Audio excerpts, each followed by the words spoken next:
नमस्कार। The middle class mistake series में आपका एक बार फिर स्वागत है। हम संचित तक्सली की किताब द ट्रूथ अबाउट इन्वेस्टिंग के मिथकों की परतें खोल रहे हैं।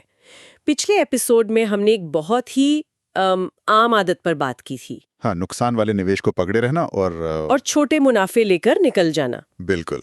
और आज हम उसी किताब के अध्याय 3 से एक और दिलचस्प मिथक पर चर्चा करेंगे। ये मिथक मतलब उस सोच से जुड़ा है जहां हम रिटर्न तो देखते हैं, लेकिन उस रिटर्न को कमाने में जो समय लगता है ना, उसे पूरी तरह नजरअंदाज कर देते हैं। हाँ, ये तो मैंने बहुत सुना है। मिथक नंबर 25, इतने टाइम में इतना रिटर्न मिल जाएगा। हाँ। लोग अक्सर निवेश से ये नहीं पूछते कि उसकी क्षमता क्या है, बल्कि ये तय कर लेते हैं कि मुझे 2 साल में 25% रिटर्न चाहिए क्योंकि मुझे घर के लिए डाउन पेमेंट जमा करना है। मतलब अपनी जरूरत को निवेश पर थोप देते हैं। बिल्कुल। और यहीं से आप देखिए गलती की शुरुआत होती है। जब हम अपनी ज़रूरतों के हिसाब से रिटर्न की उम्मीदें तय करते हैं तो हम अक्सर गलत संपत्ति चुन लेते हैं। हम असल में उस निवेश की नहीं बल्कि अपने सपने की कीमत लगा रहे होते हैं। अच्छा। और ये हमें ऐसे जोखिम भरे रास्ते पर ले जाता है जो शायद हमारी जोखिम लेने की क्षमता से बिल्कुल मेल नहीं खाता। लेकिन कई बार लोगों के लक्ष्य बहुत जरूरी होते हैं। जैसे बच्चे की पढ़ाई के लिए मान लीजिए 2 साल में 5 लाख रुपए चाहिए। ऐसे में वो एक तय रिटर्न की उम्मीद कैसे ना करें? उनके लिए तो वो लक्ष्य सबसे ऊपर है। सवाल बहुत वाजिब है। लक्ष्य जरूरी हैं, इसमें कोई दो राय नहीं, लेकिन उन तक पहुंचने का रास्ता हकीकत से जुड़ा होना चाहिए। अगर आप एक ऐसी ट्रेन पकड़ें जो आपके स्टेशन पर जाती ही नहीं, तो आप मंजिल तक कैसे पहुंचेंगे? इसी तरह अगर कोई निवेश उतनी क्षमता नहीं रखता, तो उस पर उम्मीद का बोझ डालना, वो एक तरह से खुद को धोखा देने जैसा है। सही बात है। इससे फायदा कम और नुकसान शायद ज्यादा हो सकता है। बिल्कुल। ठीक है, तो ये तो हुई गलती। अब सवाल ये है कि अगर कोई निवेशक इस जाल में फंसने से बचना चाहता है, तो उसे अपनी सोच में क्या बदलाव लाना होगा? मतलब देखने का सही नजरिया क्या है?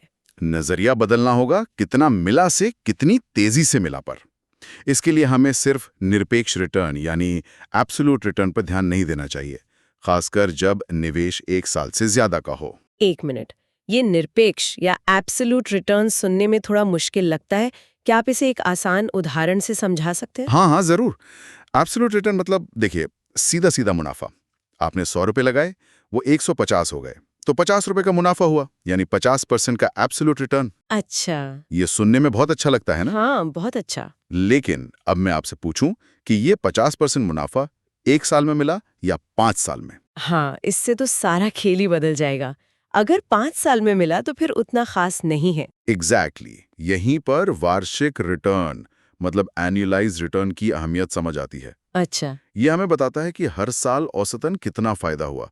मान लीजिए 2 निवेश हैं। पहला आपको 5 साल में 50% रिटर्न देता है, दूसरा 2 साल में 30%। पहली नजर में तो 50% ज्यादा आकर्षक लगता है। हाँ, बिल्कुल। लेकिन जब हम इसे वार्षिक रिटर्न में बदलते हैं तो पहला निवेश हर साल 10% से भी कम दे रहा है, जबकि दूसरा लगभग 15% सालाना दे रहा है। असल में दूसरा निवेश कहीं ज्यादा शक्तिशाली है। समय का यही महत्व है। वाह! ये तो सोचने का पूरा तरीका ही बदल देता है। मतलब जो निवेश सबसे ज्यादा आकर्षित दिख रहा हो, जरूरी नहीं कि वो असल में सबसे बेहतर हो। किताब में एक दिलचस्प किस्सा भी है। एक निवेशक ने एक प्रॉपर्टी में पैसा लगाया जो 10 साल बाद दुगना हो गया। वो बहुत खुश थे कि 100% रिटर्न मिला, लेकिन जब हिसाब लगाया तो पता चला कि सालाना रिटर्न सिर्फ 7% था, जो एक साधारण एफडी से बस थोड़ा ही ज्यादा था। सोचिए, 10 साल का इंतजार और इतना कम रिटर्न। तो फिर सोच समझकर निवेश करने के लिए एक आम निवेशक को क्या करना चाहिए? खुद से क्या सवाल पूछने चाहिए? किताब के मुताबिक 4 जरूरी सवाल हैं। पहला, क्या जो रिटर्न आप उम्मीद कर रहे हैं वो आपके लक्ष्य के लिए काफी है? ठीक है। दूसरा, इस रिटर्न के रास्ते में क्या रुकावटें आ सकती हैं? तीसरा और सबसे जरूरी, क्या इतना रिटर्न पाने के लिए आपको वाकई इतना बड़ा जोखिम लेने की जरूरत है? और चौथा, क्या इस फैसले से पहले किसी विशेषज्ञ की सलाह लेना बेहतर रहेगा?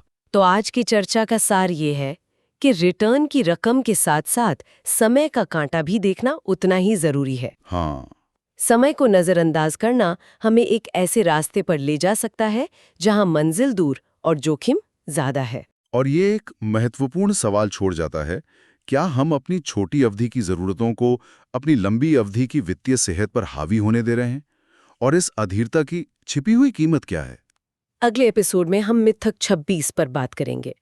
खूब नुकसान हुआ है, ये मेरी किस्मत में नहीं है। निवेशक नुकसान होने पर दोष किस्मत पर क्यों डाल देते हैं और असली वजह क्यों नहीं खोजते? ये भी एक बहुत आम सोच है। क्या निवेश में नुकसान वाकई किस्मत का खेल है?